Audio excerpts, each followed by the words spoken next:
Në qoftë se ne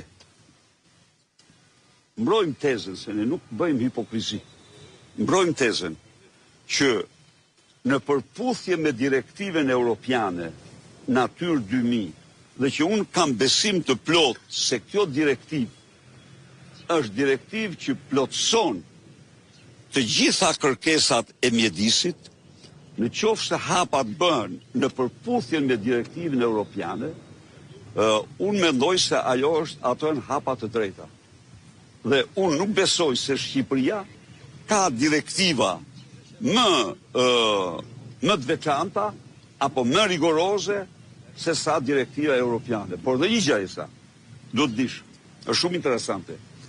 Direktivat për mjedisin të Bashkimit Evropian janë të detyrueshme, nëse lexoni, janë të detyrueshme si për vendet anëtare, ashtu dhe për vendet që ecin drejt anëtarësimit. Pra, janë një lloj sikur të ishe vend anëtar. Tani, në qoftë se ka një gjë këtu që e ka që për çdo shqiptar, që në mënyrë absolute transparenca është zero. Kur është për mua, imagjinoti se sa është për qytetari.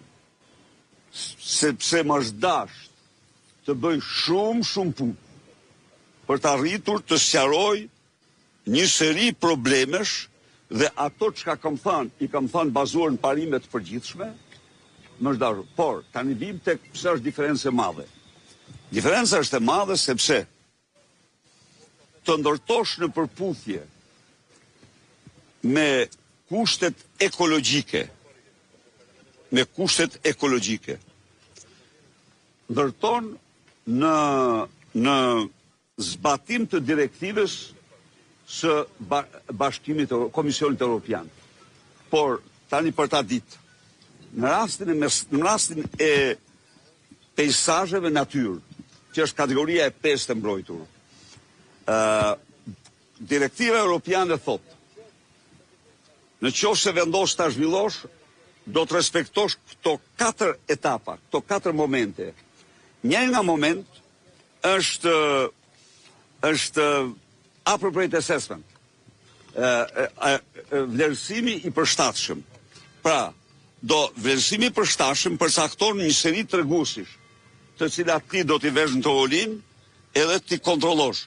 Në qoftë se këto tregues lejojnë zhvillimin në kushtet ekologjike, atëherë ti vazhdon. Në qoftë se këto tregues nuk e lejoj, të thonë jo, nuk mund bëhet, pavarësisht se është peisazh, ti nuk mund ta bësh. Ndaj dhe unë i qëndroj asaj.